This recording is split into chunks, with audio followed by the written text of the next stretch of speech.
Okay, well, hi, I'm Barb Boschert with ADEQ. We just met each other. This is a public meeting for the Highway 260 and Johnson Lane Wharf site up in Pinetop Lakeside. It's July 22nd, 2025, and it's 6 p.m. With us tonight, we have Josh Campbell, who's the project manager for the site. He's going to do the presentation in a second. We have with us Tom Titus, who is the manager of the Remedial Projects unit. We have Brittany McBain, who is our other community involvement coordinator, which is what I am also for the unit. And we're just going to get right into it. We're going to let Josh take over the presentation. And then if you have any questions about the presentation, feel free to just go ahead and ask him while he's doing the presentation. And happy to send you a copy of the presentation when we're done as well, if you need it. So go right ahead, Josh. I'll take you to the next slide. Thanks, Barb. Mm-hmm. So, as you probably know, it's in Pinetop Lakeside, right on that big turn on Highway 260.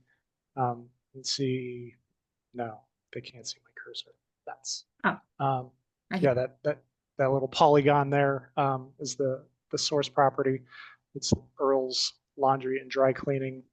They've since stopped dry cleaning operations, but they're still operating as a wet laundromat.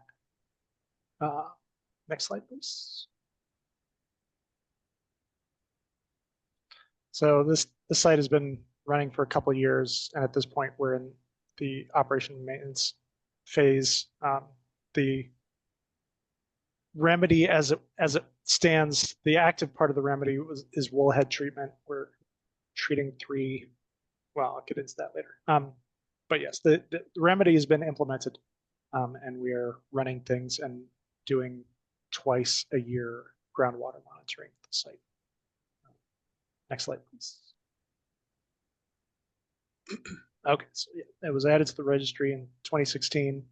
The primary contaminant of concern, actually, I think it's the only one, is tetrachloroethylene, or ECE, commonly used dry cleaning solvent. And we published the record of decision, stating our remedial decisions in 2021. And as I mentioned, we're doing wellhead treatment at 3 impacted private wells, which have had PCE above the aquifer water quality standard, either currently or in the past. And we're doing twice per year groundwater monitoring events to collect samples from either the monitoring wells we installed or from private wells in the area. Next slide, please. All right, so these are the results with PCE concentrations from our last sampling event. And you can see it's the plume generally spreads towards the northwest from that source property. MW1 and MW2 are the monitoring wells we installed, and the rest of the wells are referenced by their ADEQ log numbers. Sorry. And this is the plume that our geologist or hydrogeologist consultant, that outline is what they came up with for the approximate extent of the plume above the water quality standard. So you can see we have a couple of hits above AWQS, and it kind of peters out as it heads to the northwest. And you can see the one at the top left. We've never had a positive hit on that. We've never had a detection.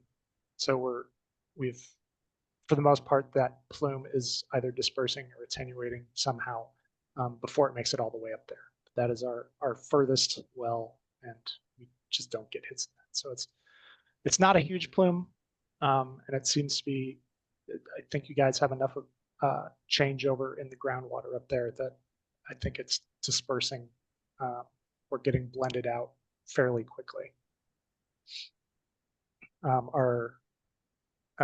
Get the next slide, please.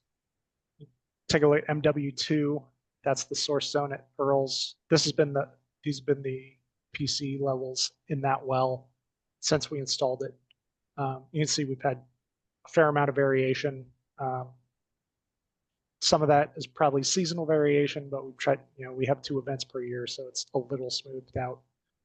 I still don't have any idea what caused that huge spike in the beginning of 2022, but that, as you can see, we had a contingency in the rod to try to install a vapor extraction system at the source property if we had 3 sampling events in a row where the concentrations were increasing, and that spike there was the nailing coffin that triggered the contingency. So we tried an SVE system at that point, and we didn't get any results in that because if you're familiar with your geology up there, it's very, very basaltic. There's a lot of very solid rock, and try to drill wells is very difficult, and trying to get any kind of vapor out of that is impossible, as far as I know.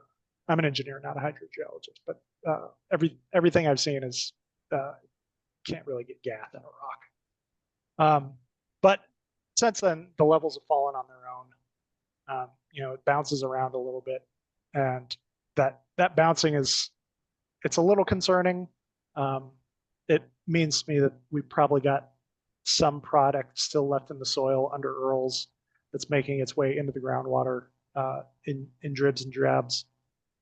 So the concentration there is bouncing around. But like I said, that plume attenuates pretty quickly. Get the next slide, please. And this is, you can see this, like the contours of plumes past, going back to 2020.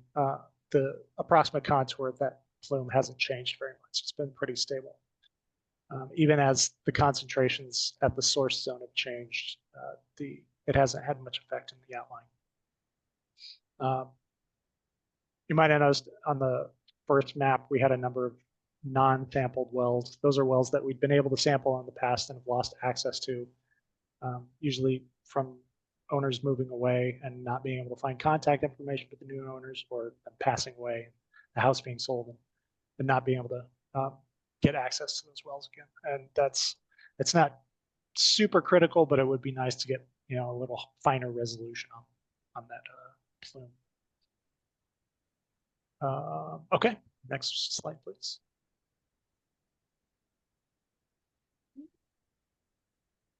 So this is a quick recap of the stuff we've done in the past 5 years. You can see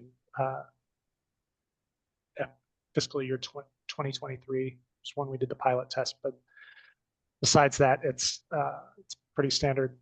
Doing the sampling twice a year and going and checking on those treatment systems we have installed on the wellheads.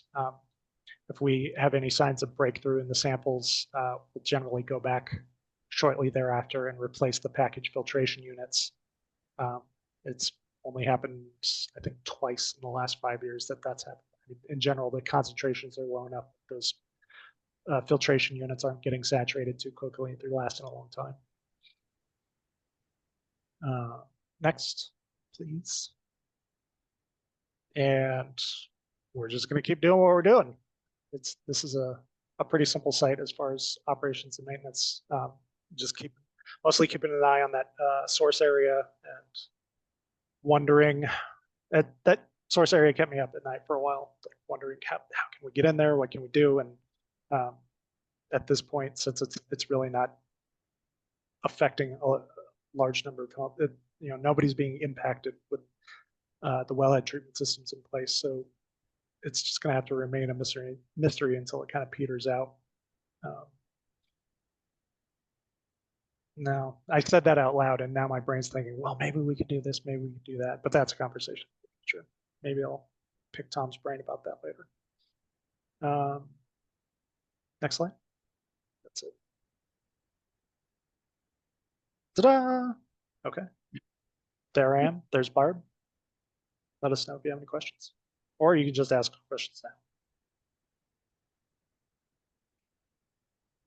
Any questions?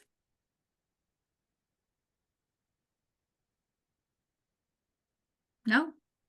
Okay.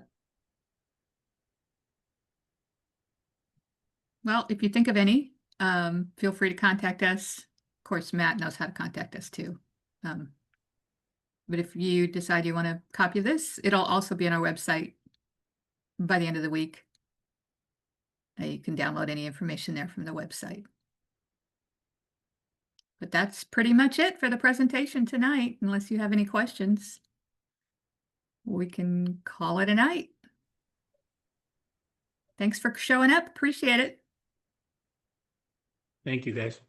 Yep. Have a good evening, everybody.